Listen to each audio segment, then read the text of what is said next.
Oh man, I have a ton of stuff that we are going to talk about tonight. $1.28 billion, $460 million, Punisher and Alligator Loki, and more ahead.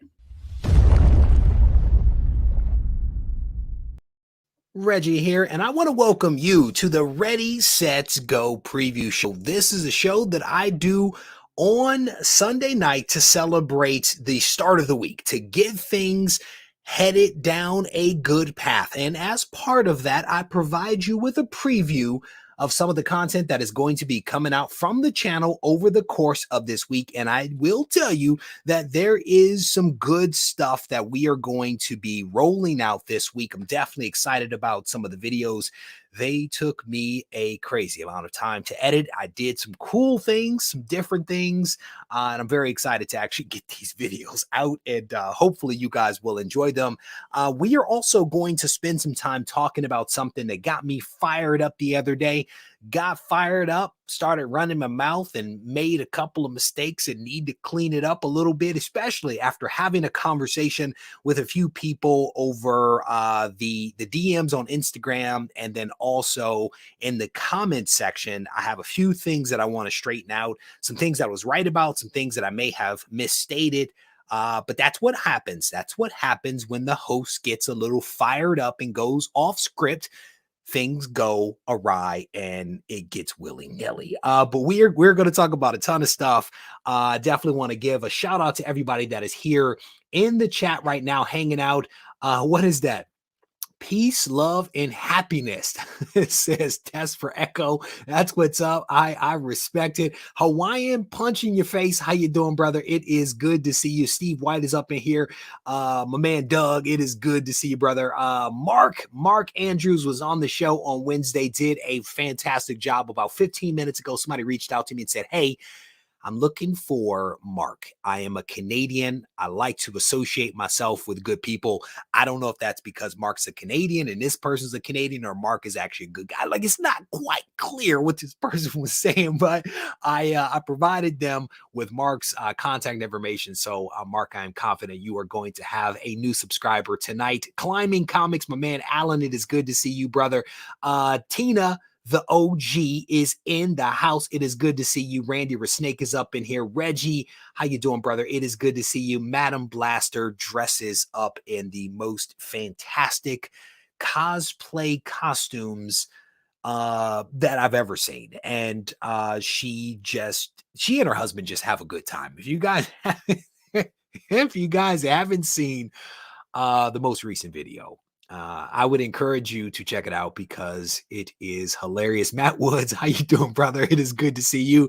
Another blue wrench. No, I didn't. Did I say I made a mistake? I said that I got a little beside myself. I got a little feisty and fired up. No, I think I may have made a mistake. I didn't go back and watch the video. Not a huge fan of watching stuff back, especially the live stuff. But we're gonna set the record straight. Basement Comics, how you doing? It is good to see you. I'm not sure that I've seen your name before, but welcome. Milt. How you doing, brother? It is good to see you. Philtastic is up in here. If you are in here right now and this is the first time that you've ever been in one of the live streams, please let me know that. Let us know. That way, all of the blue wrenches can welcome you the proper way. Jim, how you doing, brother? Randy puts it in all caps. He says their last video, specifically talking about the blasters, was powerful. That's what's up. All good stuff. It is definitely good to see everybody in here. Let me give you a quick rundown of some of the content that is going to be coming out from the channel this week. I do believe we're going to have a podcast released on Monday morning. Typically, the podcast is a replay of the Wednesday show. We release it in audio format. That way you can take Reggie on the go if you're driving or exercising or doing yard work or whatever you happen to be doing. And you might wonder, what podcasting platform we're on. We're on all of them. If you search Reggie Collects on your preferred podcasting platform, more than likely you will find me there. Shout out to Test for Echo for dropping the super chat there. He says, do you have a PO box? Absolutely. It is, I don't have it committed to memory. I don't have it committed to memory. It is on the website, regiecollects.com. If you hit that, scroll all the way to the bottom, or if one of the blue wrenches in here can help me out with a cut and paste. Every time I'm at the post office and the workers ask me my post office number, they start laughing immediately because they know that I don't have it committed to memory, but that's the fun that we get to have at the post office. So test for echo, if you send something to me, make sure that you put a note in there, because otherwise I will open stuff up and I will not know how all the dots are connected. But if you put a note in there with guidance and with your name and all that kind of stuff, it will absolutely help me.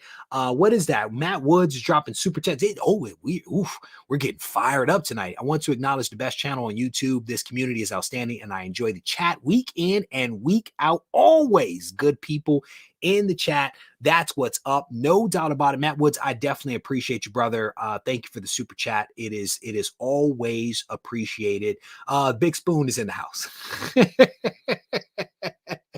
Big Spoon is in the house. It is good to see you guys. All right. So podcasts coming out on Monday at 10 a.m. Eastern Standard Time. In addition to that, we're going to be releasing a couple of pre-recorded videos. I am going to talk about the ugly side of grading. If you guys remember, I released a video where I talked about raw collectors are going to hate this video because I talked about the pros of graded comics, and now we are going to talk about the ugly side. You guys know me. I like to talk I like to examine things from both sides, because I think that there is some bad that comes with the good and some good that comes with the bad. So I look at both sides of these things because I think that's what most normal people do. They look at the upside and the downside, and then they try to make an informed decision. I do the same thing here because my job isn't necessarily to tell you what to do, but to say, hey, here's some stuff to think about, some things to consider. And as part of that, I try to examine it from different angles to give you some things to consider. In addition to that, we're going to be dropping the top 10 most submitted video. Again, this is data that I get directly from CGC, in which I highlight the books that we as a community, as a market, are sending in to CGC to be graded. I'm going to run down the top 10 most submitted books this week. Shout out to CGC for continuing to provide me with this content, allowing me to release these videos. And then the last pre-recorded video we're going to drop is a follow-up. It's a follow-up to a video that I did about a month ago on the status of comic book values. And this is something that, again, I've spoken about it since like October-ish. We drew a line in the sand in February, and now we're going to take another shot on goal. That all these videos will be rolling out Monday, Tuesday, Thursday at 6:30 p.m. Eastern Standard Time. In addition to that, we're going to have a live stream on Wednesday. That is going to be the Comics Today show, and we are going to have two guests on the show. One of those guests is the owner, founder, president, CEO, I'm not quite sure what his title is, Jeff from Go Collect. The guy that is behind Go Collect is going to join me on the Wednesday show, and we are going to talk about a couple of things. So that is the content that is going to be coming out. And as a reminder, we are doing the Black Adam cover contest on Discord. The votes were pretty close last week. We thought that we were going to have a tie. We narrowly avoided that. There is open voting for the second week going on right now, and it wraps up on Wednesday. So if you have not joined Discord, join, vote in the Black Adam contest for an opportunity to win some cool stuff. And along the way, what you'll essentially be doing is highlighting which Black Adam cover we believe is the best Black Adam cover of all time. Shout out to Dave Bradden for putting me in a position to be able to do this awesome thing. Same thing with Lee Atkins, who is the administrator for the Discord server. The chat on Discord has been robust. It has been robust like nobody's business. Every time I go in there, there's like a ton of comments every single day. I absolutely love it. If you guys want to continue the conversation, I encourage you to join the Discord, because that way you can continue, to Matt Woods' point, to hang out with the community. There is a comment that I'm not going to respond to. Yeah, I'm not going to talk about that. Oh, you guys have noticed the back wall. We upgraded. So I released a clip on Instagram earlier today showing you guys the status of the wall. I then immediately made some changes to it, and this is the new wall. It's an evolution of the last wall, an evolution of the wall before that. It's all the same wall, all 9.8s. We're just having some fun, digging some stuff out of the personal collection. All right. With that said, the very first thing that I want to talk about is the comic book market. I got all fired up earlier this week talking about comics versus manga. Got myself off script, got myself into trouble without having the facts and data in front of me. And honestly, I didn't get it all that wrong. I did make a couple of assumptions about the data that I was looking at. I was trying to compare one data set to another data set. And yeah, you know how that goes. Data lies, okay? Data lies. But what I did is today I reached out to John Jackson Miller, and people may not know who John Jackson Miller is, but he is an industry veteran that has been tracking comic book sales and comic book data for 25 years. He is the guy behind Comicron. This is a website that I've used for years to understand the comic book market and what is actually happening. I reached out to John. I said, John, I may have messed up. Here is my understanding. Is this understanding correct? We had a back and forth, and he helped me to organize my thoughts a little bit better. And I am going to attempt to clarify for you guys what is happening with the comic book market versus that of manga. One thing off the top, the comic book market in North America is indeed $1.28 billion. I did not get that fact wrong. I did not get that one wrong, but we are going to peel back the layers just a little bit on that data. And this data, and I will link it in the description of this video for you guys to be able to read it yourself, because a lot of people make claims, but they actually don't always show the data. So you guys should be able to see here comicron.com. All right. And you can see here John Jackson Miller's name, so you know it is legit. All right. So this is the chart that I oftentimes look at. This is ICV2 and Comicron comic sales report. And you can see here for 2020, the sales in North America were $1.28 billion. This is up from $1.21 billion, up from roughly $1 billion, et cetera, et cetera, et cetera. You can see where it was back in 2012 at $805 million and where it is now at $1.28 billion, right? So as you scroll down on the data set, they provide you with some additional details how this thing breaks out, right? So 645 million comes from comic book channels, 440 million, which is a lot, comes from local comic shops, L. Smith and others who buy crazy amounts of books. Mark Andrews, I'm looking at you. You guys are driving 440 million in North America. You can see digital downloads and other channels at 35 million, right? So as you scroll down, you can see some additional detail, how it breaks out across the different formats, if you will. So graphic novels account for 835 million. Comic books, floppies, periodicals, however you choose to refer to them, is $285 million. And then digital comics account for 160 million. You add that up and it takes you to a total of $1.28 billion. As I looked at this, the thing that jumped out to me is that this does not say manga. It does not say manga in any way, shape, or form, because in my mind, anytime I talk to a manga person, they are like, manga is not comics. So I'm like, okay, there's no way that the comic book trackers are going to lump manga and comics together. I was wrong. I was wrong about that. So I'm owning it. What they do is, when I spoke to John Jackson Miller, he basically said that he did not see the need to break manga out separately. He feels like it is part of comics. He feels like it's part of the comic book market.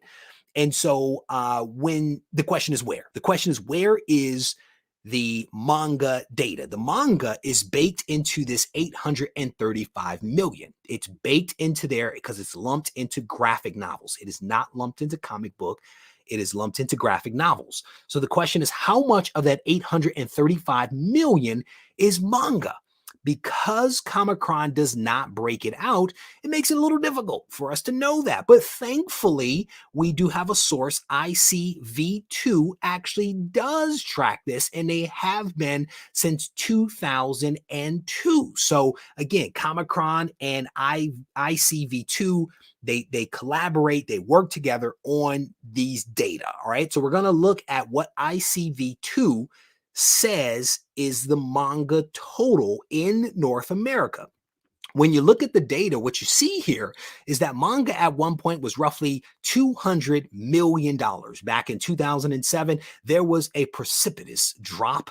And around 2012, it was pretty close to, what is that? Maybe 60-ish, maybe $55 million. And it took the better part of a decade. Somebody do the quick math on there. Better part of a period of time to recover where they were in 2007. And now, as of 2020, again, same similar data, we can see that manga is south of $250 million.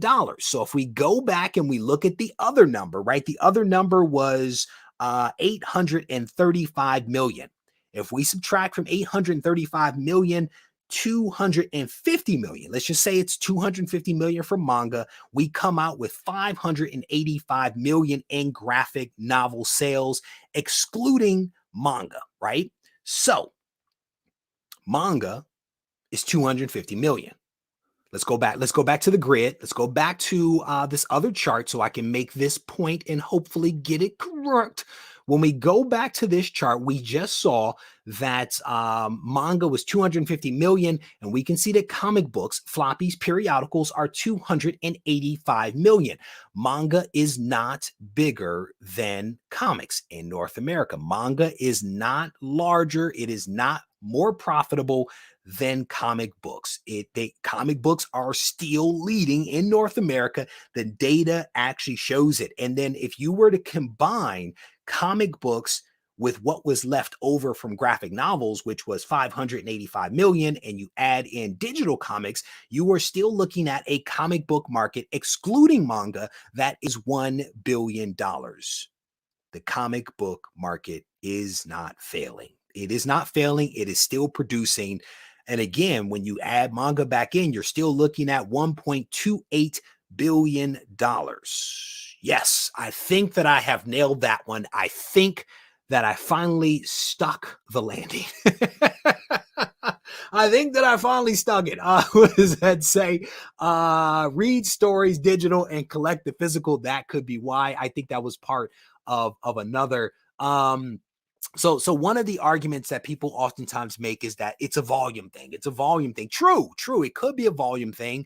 Again, I don't necessarily have that data at my disposal, right? People will say it's a volume thing. It's a price thing because comics are more expensive. That's how they're keeping afloat.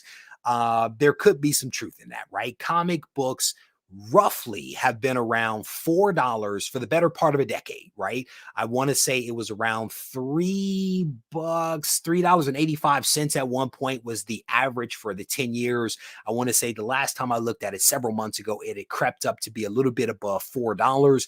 Yes, individual comics are much more expensive than that, but generally speaking, you can still get a comic for less than a gallon of gas. Okay, let's be completely honest about that. Look at how much gas costs. Look at how much coffee costs. Comics are still a relatively cheap form of entertainment. Look at ticket sales. Look at concert tickets. Look at movie tickets. Look at what you want to look at. Comics are still relatively cheap, and you are still talking about $1 billion market. Yes, there's lots of caveats to that, but the data are what the data are. Okay, so let me go to the chat real quick. Wow, I'm way behind on that. I think I am all caught. David, I'm gonna be honest with you, brother. I was not around when comics cost 25 cents. But I could only imagine. I could only imagine how great life was back when comics were 25 cents. Richard says gas is still cheaper than oh, okay, only in the Midwest, probably, because a lot of places, man, are stupid expensive right now. So scrolling through, I think I'm all caught up. Rush says ditto. I mean, for me, the cheapest I've ever seen comics, I want to say I may have caught part that I remember the 75 cents. I definitely was in the $1 and the 125 and the 150. Like that was probably my sweet spot for most comics, was around that time. Joe is getting in on the action. He's shouting out the 10 cent. Oh, Steve Conge. He's like, let's not do that. Let's not do that. Let's not depress Steve Conge. So let's not talk about that. All right. So again, I wanted to kind of clean that up a little bit because I may have slightly muddied the waters there. One of the other things that John said to me, who is the guy behind Comicron, one of the other things he said to me was that part of the reason why he does not separate manga out is because he feels like, because he is also, I do believe, a comic book writer.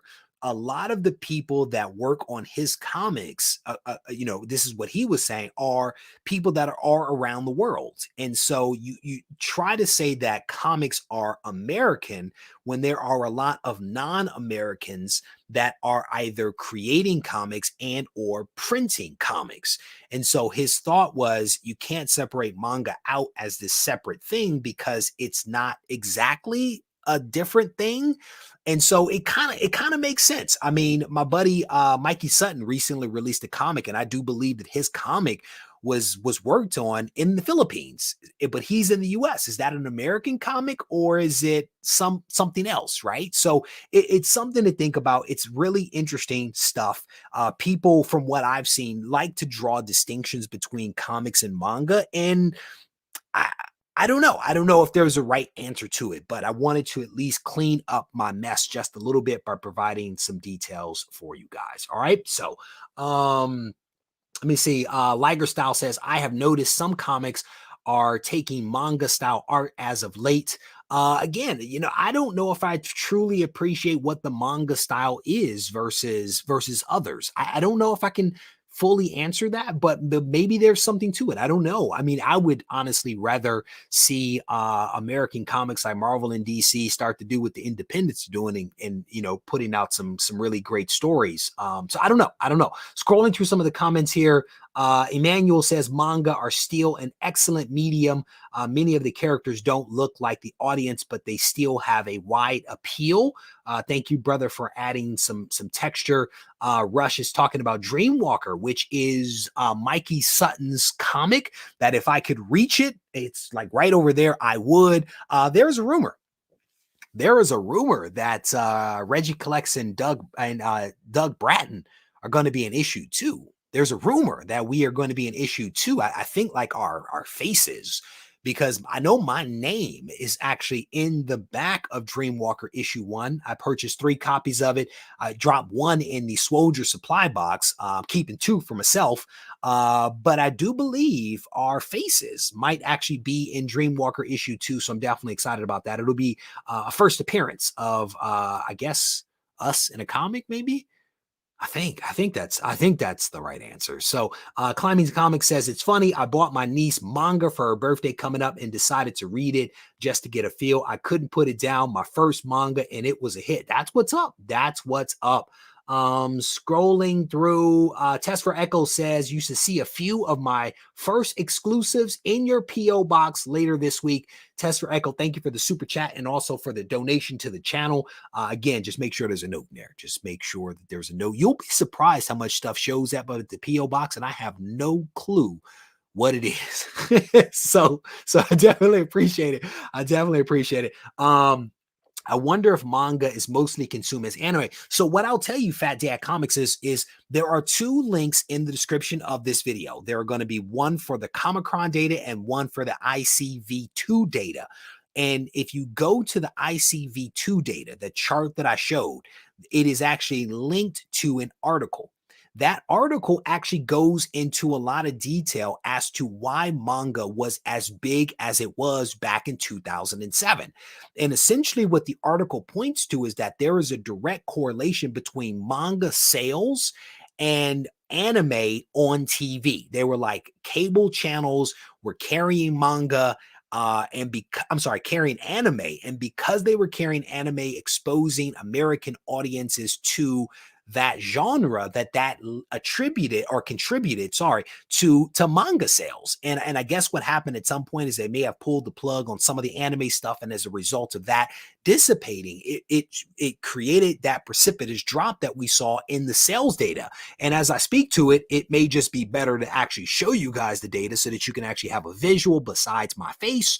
So you can see here 2002 on the left-hand side, you see a huge increase, that essentially came to a screeching halt in about 2007, and then a drop off to around 2012, and then a slow build from roughly 2012 until about 2019. And they were saying that part of the reason why there was this increase, I guess, is because of the internet, and the internet giving people the ability to access anime again, combined with the pandemic, has contributed to what you are seeing, which is manga in North America being close to $250 million. Now, what's really interesting about that is as you listen to it, this sounds a whole lot like what's happening with the MCU and Marvel Comics. It is really interesting, this correlation that exists between the different types of media, that being movies, TV shows, and also comic book properties.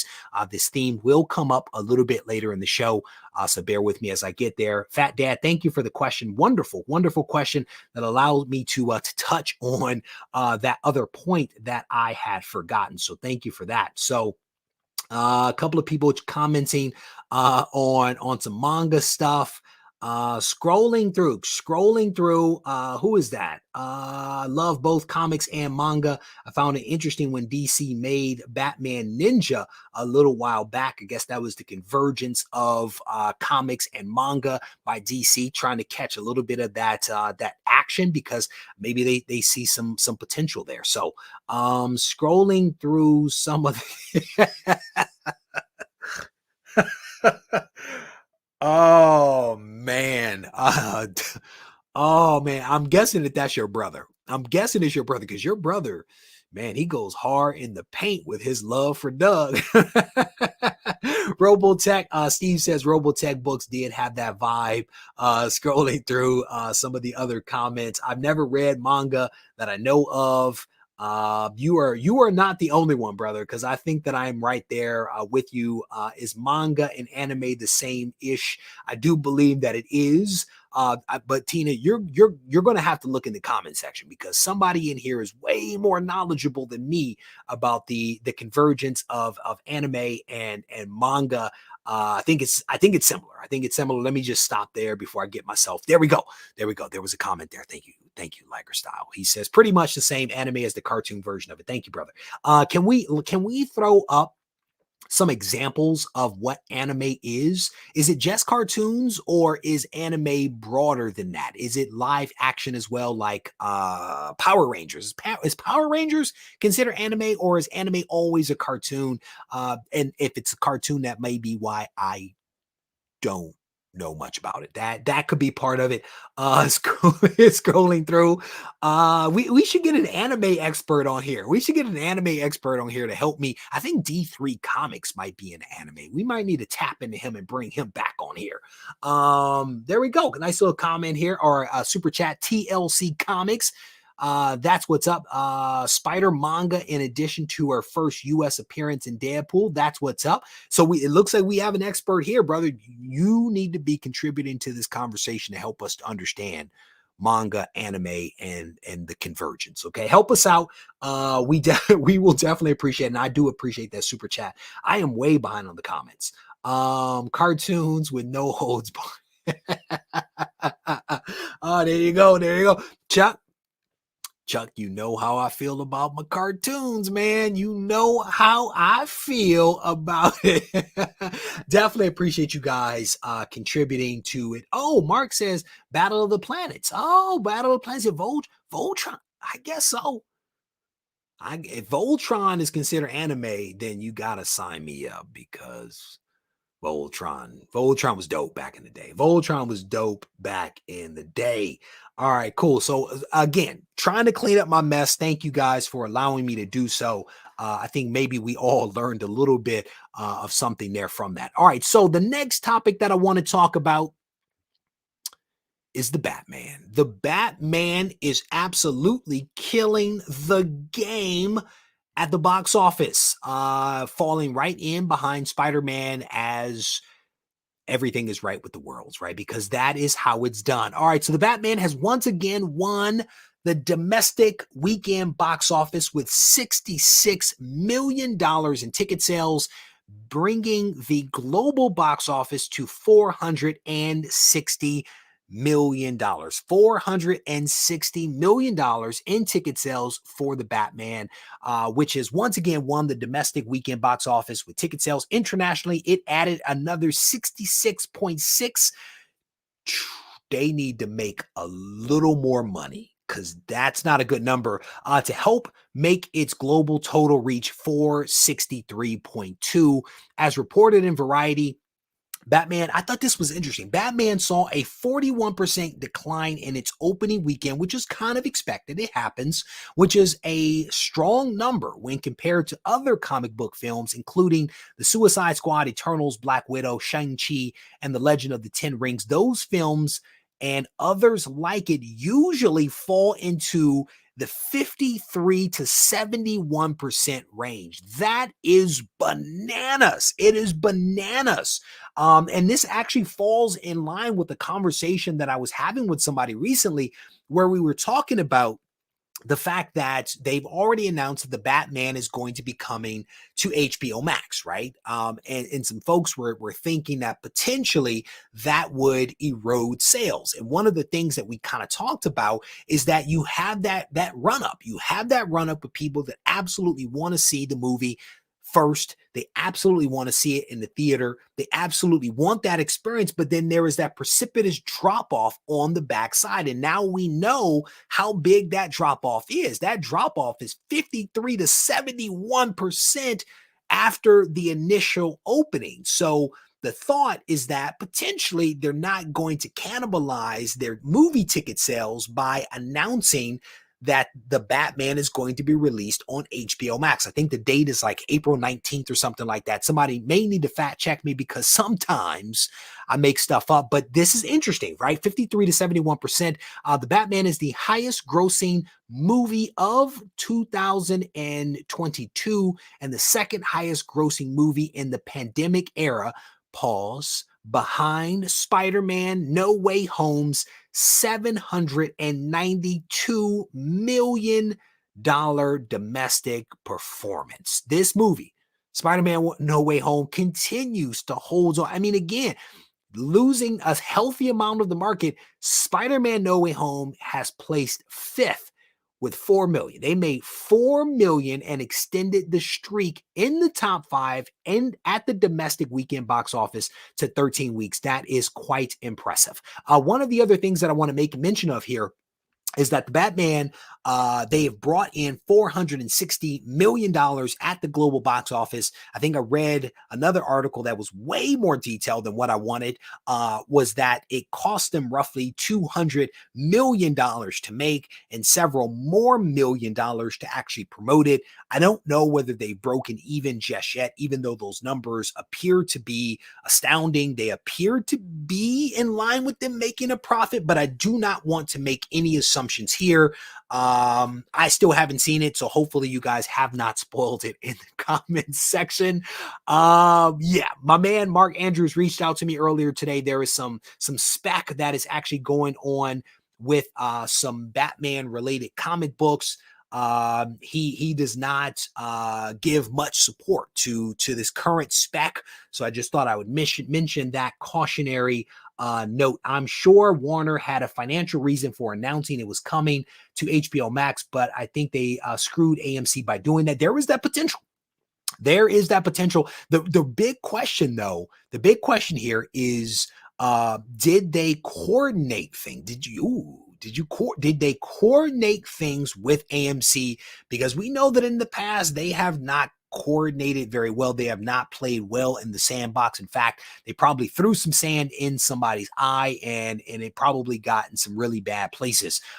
Maybe they coordinated things a little bit better. I want to say one of the articles that I was reading about the Batman, it highlighted that they actually reduced ticket prices this weekend, and maybe they reduced, and I don't know which theaters it was. I think the Batman was available in like 4,000 or so, 4,100 domestic theaters, and I think I read that they may have lowered the ticket prices, maybe to attract more people in. I don't quite know, but there are a lot of people, man, that don't want to go to the theater for whatever reason. There are a lot of people that are just waiting for it to come to HBO Max. It isn't quite clear to me whether it's going to be on HBO Max for free or whether there's going to be a rental cost for it. One of the bright spots, of course, for Warner is that if it is on HBO Max, they will keep a larger percentage of the money, I'm guessing, versus having it be at the theater. I'm guessing that there is some rhyme or reason and rationale to the decisions that they are making. I wasn't sure if people would get that, but Clyde, thank you. Thank you, sir, for recognizing just how funny that that actually was. Thank you, brother. I definitely appreciate that. What is that? I paid $18.50 for 4 people. Steve Congé went to the theater. Brother, you might need to leave the family at home next time and just slip slide right in there all by yourself. Mark says, up in Canada, opening night at my theater at the 5:30 show, there were 12 people in the theater. That's included. Wow, that's not a whole lot of people up there in Canada. I mean, never mind. Let me not, that'll slip slide into a whole different area. So I'm not gonna complete that question. Scrolling through some of the comments here. I think I am all caught up. Let me scroll up to see if I missed anything while I was in the other screen. Oh, there was a lot of it. I don't know. What do you guys think about the fact that they're going to do? I think it's a Colin Farrell Penguin spinoff. I think that has been announced. There was a few weeks ago we spoke about the Catwoman possible spinoff. The barber that comes here to the house to cuts my son's hair, he was telling me he was on the struggle bus trying to make it through the 3-hour movie. But he felt like they did a good job of potentially setting some stuff up for the future. So who knows what that will be? It'll be interesting to see how it all plays out, whether they actually spin a lot of stuff off of this. IMAX was terrific, but expensive. Lots of people in theater and it after the first weekend. There you go. A lot of first-hand accounts. I definitely appreciate that. Brother, you have to find your fund where you can. Okay, Clyde, you have to find it where you can. Shout out to Clyde. Clyde's always up in the Discord, man, always making comments, always sharing his videos because he does create YouTube content in the Discord server. So shout out to you. Fat Dad says, just based on what I saw with the Penguin, I'm excited. Sorry, I'm reading your comments out of order, but thank you for providing context. He says that he is excited based upon what he saw. And correct me if I'm wrong, it seems like the Penguin is not going to be on the joking side. He's going to be more of a kingpin of crime. Is that true? I don't know if somebody can add a little bit of texture there. What is that? The Penguin was amazing. You never know it was Farrell. That's what's up. That's what I've heard. That's what when I told the barber that, he was like, that was Colin Farrell. I was like, dude, I don't know much about movies. I'm gonna be completely honest, but I did know that part. So I think the girl that played Catwoman was actually on SNL. I think she was on SNL. I think I saw a clip about that on Instagram. So not campy. He's just like a real life gangster. That's what's up. That's what's up. A lot of what I have not heard a lot of negative comments about this movie other than it was really long. That's essentially the only thing that I've heard negative about it. I heard it was dark. I heard it was gritty. I heard it was well done. A lot of people have said that the casting was spot on. So at some point, I may actually see it. We will see. We will see what happens with that. All right. So the next thing that I want to talk about is the Punisher. Ooh. If you guys remember, I think I did like 1 or 2 live streams where we talked a little bit about the Punisher and what was actually happening with the Punisher logo. Man, if you have not read Punisher issue number 1, read it. I'm gonna be completely honest. There is a lot of like potential like politics associated with like what people assumed happened with the Punisher. But if you read it, the comic is actually pretty darn good. I'll be completely honest. I was not prepared. I was not prepared for what we saw in this comic. I thought that it was maybe going to be, not as aggressive as the Punisher could actually be. I actually added it to my subscription pool. That's as soon as I finished the last page, I added it to my subscription pool. Jason Aaron sets up the Punisher's shocking new status quo in the Marvel Universe. This was an article that actually came out on comicbook.com. Jason Aaron is no stranger to the Punisher, but a new prestige series from the prolific writer will look to take Frank Castle's status quo in an all-new direction. The all-new direction is that he has given up his guns and he is now wielding 2 swords. I did not know what to make of it. I'll be completely honest, from like the first page, man, when Frank started making magic happen, I was intrigued. I'll be completely honest. I was intrigued. And I think that, man, it was a good read. And I know a lot of people picked this book up because of the Alex Ross cover. I would encourage you to read it. Maybe not the Alex Ross cover. Maybe you buy another cover. Maybe you read it digitally, but I encourage you to read it because it's actually pretty good. Essentially what we have is that Frank Castle trades his guns for swords after he forms a new partnership with the Hand, which I found really interesting. He is now like wearing the mark of the beast. That is essentially what his insignia on his chest, I do believe, represents. This article right here, I think, is a pretty good one. It actually goes into Jason Aaron's thoughts around Punisher, this evolution of the character, where he may go with the character, etc., etc. If you guys get a chance, read the article. Better yet, treat yourself and read Punisher issue number 1. I am not going to scroll down any further on this article because there is a spoiler down at the bottom. It is a spoiler that I honestly did not see coming. And as soon as I read it, I was like, yes, sign me up. Yes, sign me up. That's, in my opinion, how good it was. Yeah, we're gonna pause there. All right.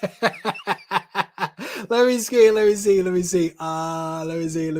What is that? This is encouraging to hear between Frank Castle and Frost Troll Hunter. I thought Marvel didn't know what to do with Punisher. Man, I mean, here's the thing. Jason Aaron is a pretty talented writer. I believe that Jason Aaron is a pretty talented writer. He's written Punisher before. It was not in continuity. It was more dark. It was definitely more adult. This is, it's going to be interesting. It's going to be interesting. The first issue captured my attention. The question will be, what is he going to do in issue number 2? In this Apostles of War stuff, man, he's setting it up to be pretty good. And the question is, will he pull it off? I hope so, because Jason Aaron, again, is a talented dude. He says guns are still in it. They are. I mean, and he walked through like a gun arsenal. I think, can I say that? Yeah, at one point he was like, it felt like The Godfather. It felt like The Godfather. He was like, take the guns, burn it down. And it was like, leave the gun, take the cannoli. That's when I read it. I was like, oh, okay, we have a little bit of a Godfather reference in here. It was pretty darn good. writers that are given the chance to write it weird sometimes, they actually write good stuff. So Mark made this wonderful point. He made this wonderful point during the Wednesday live show that if you guys have not seen, I encourage you to check it out. And his whole thing, well, not his whole thing, but part of what he said was that you Marvel and DC need to give writers the opportunity to tell the story, to allow the character to develop, to allow the story to unfold, to allow the readers to be able to get on board. And I know that a lot of us can be resistant to change. We are sometimes automatically against something because it's new and it's different and it must be bad. But if you can keep an open mind and actually give it a chance, maybe you'll be surprised. And that was essentially where I was with The Punisher, right? I got into this wonderful conversation with somebody in the comment section about The Punisher. And I was like, you know what? Let me go read this. Let me go read The Punisher issue #1. And then I'll decide. I read it. I added it to my pull list. And now I'm looking forward to issue #2. There you go. There you go. Frank is a ninja now. No doubt about it, brother. He's like, I'm still trying to figure out how to use these things. So it was cool. It was a cool read, I will tell you. All right. So for those folks that are coming in a little late, we've covered off on a couple of topics already. One of the topics is the fact that the comic book market is indeed a $1.28 billion market if you include manga. Manga is a healthy portion of it, but no, manga is not outselling comics in North America. So I wanted to make sure I cover off on that. We also spoke about the fact that the Batman with the shimmering bat has brought in $460 million globally. Shout out to Rob Pattinson. A couple of years ago, I released a video where I said Rob Pattinson is going to be the perfect Batman. And I said that because the guy has talent, but he was also young. He's also attractive. He has the ability, if he can do it, to play the role and to play it for like 10 years or so and to develop into it and to follow him as he actually gets older versus using an older actor and telling a more established story. It sounds like they hit the nail on the head with the casting of Rob Pattinson and also with the other actors. Very excited to actually see this movie on April 19th. I think that's when it's coming out on HBO Max. I'll see it that day if they don't charge a premium. If they charge a premium, I'll see it on the other side when they make it available for free, because yes, I am that cheap. And Liger Style points out here something about the last thing that we just spoke about, which was the Punisher. He says, never mind that logo. He says, you'll forget about it, about that, all that nonsense when you read it. I would agree with you. I would agree with you, brother. I only thought about it because I went into it like, okay, well, what are they going to do with the Punisher? Are they going to soften him? Are they going to make him less violent? They're going to make him less vengeful? No, no. No, he just doesn't use a gun. Scrolling through some of his comments. I'm so happy he didn't sparkle in the daylight. Same complexion, no, says Mark about Rob Pattinson. Yeah, Gotham is dark, man. And when you're a recluse, when you're isolating yourself and sheltering in place, you get a little pasty. You get a little pasty when you miss that sun. L. Smith, I was talking about you, brother, earlier. I don't know if you just came in, L. Smith, but I was talking about you when I was talking about the amount of money that gets generated at LCSs, right? Crazy amount of money.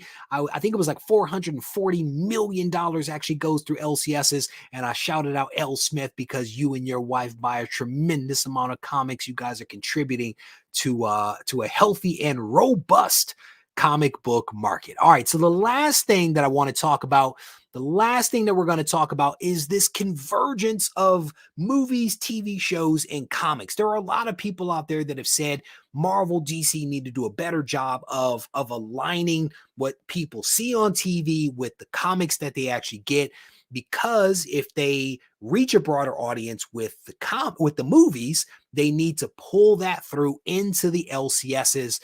While I don't think that this gets us all the way there, potentially it gets us part of the way there. So I want to show this one, and this is a little bit of Alligator Loki, and we are not going to go into this one all that deep.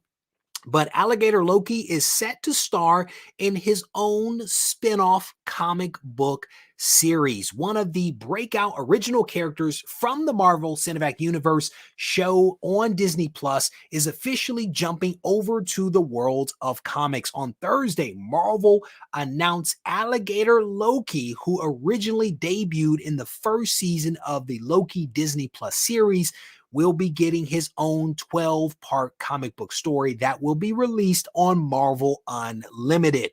And so this is a digital-only comic, no print, but they are basically taking this original character from the TV show and turning it into a comic book. And so I don't know that I fully appreciated that this was an original character. I did not know that this was something that did not exist in comics. To be honest with you, I'm not the biggest Loki fan, so I was not aware of this.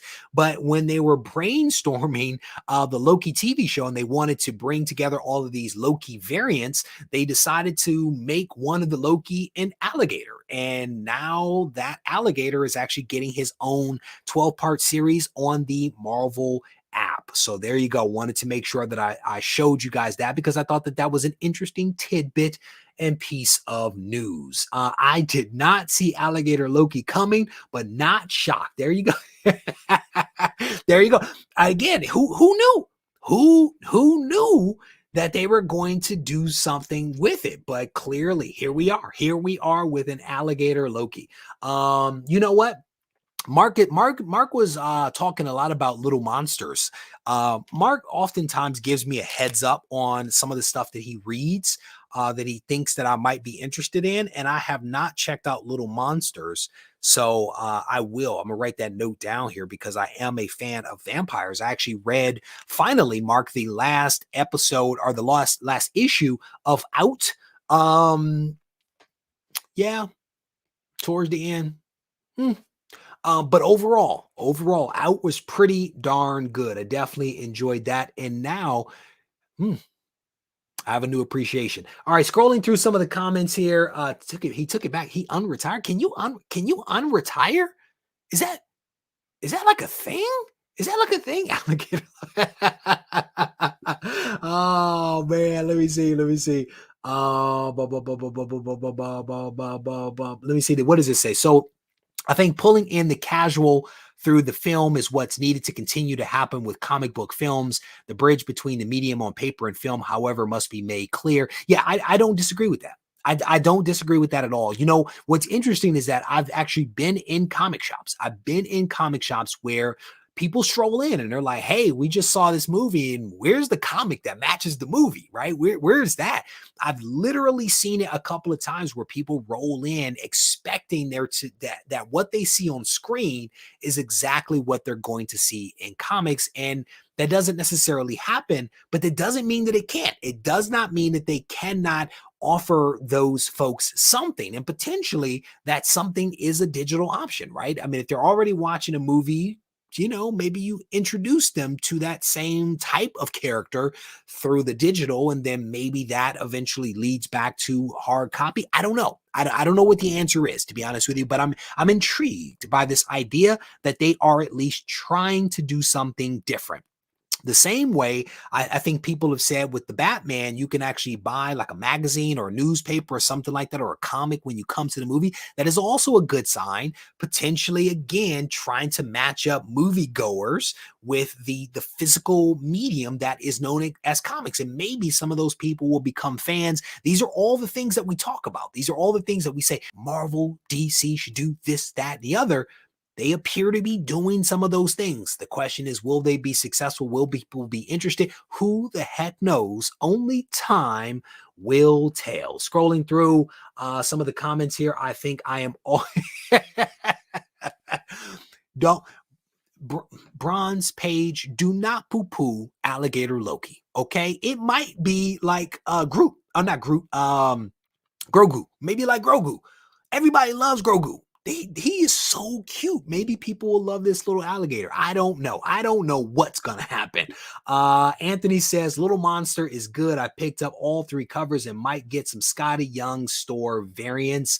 Yes, comics in AMC lobby, hopefully in conjunction with LCS, because I think that to that point, Doug, that is the other part is there a way to tie the LCSs in? I know in the past, I want to say that they actually, some AMCs allowed local comic shops to actually come in and set up in the theaters to greet people. I think in some cases they've been allowed to stamp those books that are given out with their local comic shop stamp as a way to appeal. Yeah, I think that if you can find a way to connect the dots for people, I think that that would work really well, because the reality is that you have to be very purposeful. And I think Dr. Julian Chambliss made this point. You have to be very purposeful when you set out to go to a comic book shop. Like it's not like being at the grocery store and picking up the things in the aisle. You have to like set out to go to an LCS. You have to be very purposeful in that. So hopefully there is some kind of connection between the movies, the TV shows, and the physical LCS. Again, there's $440 million currently being pumped through LCSs all across North America. Fingers crossed that we can get that number up and keep it strong. All right. I think I'm all caught up on the comments there. Let me give you guys again a quick rundown of some of the content that's coming out from the channel. There are some interesting things happening with comic book values, and we are going to dig into that this week. We're going to look at the top 10 most submitted books into CGC. We're going to examine the ugly side of graded comics. And then we're also going to have the Comics Today show on Wednesday. And as part of that, I'm going to be joined by two guests. One of those guests is Jeff, the owner of Go Collect. He's going to be on the show, and we're going to have hopefully a wonderful conversation. In addition to those things, we're also going to be dropping a podcast on Monday morning at 10 a.m. There is the Black Adam cover voting contest going on Discord. We also have the Swoldier supply boxes that are available on regiecollects.com, either as a subscription or as a one-box purchase. What comes inside of each one is a card to save $15 off of short box. So the box costs you $50. The shipping is somewhere between $8 and $12, depending upon where you live. You have 2 pounds of comic books and comic book supplies in there, and you get $15 off from Shortbox if you happen to be buying a graded comic either from CGC or CBCS. Seems like a smoking deal to me. In addition to that, I am on the lookout for a couple of comics. If anybody is interested in trading, I'm looking for some 9.8s of G.I. Joe issue number 1, X-Men issue 266, Transformers 1, ASM 252, all 9.8s, either CGC or CBCS, if you have any of those books, and also looking for some Batman villains. If you guys have any of that, let me know. There are a ton of books on regiecollects.com that I am willing to trade, because trades are good. All right, with that said, we're going to wrap this thing up. If you guys need anything from me, don't hesitate to reach out to me on Instagram. We have a ton of great content rolling out from the channel this week. I hope that you guys will tune in. And if you haven't, for whatever reason, if you're watching this right now and you haven't subscribed to this channel, go ahead and subscribe right now. Turn on notifications. That way you won't miss out on any of the content. And if you are in the live stream and you have not smashed that like button, just go ahead and tickle it right now.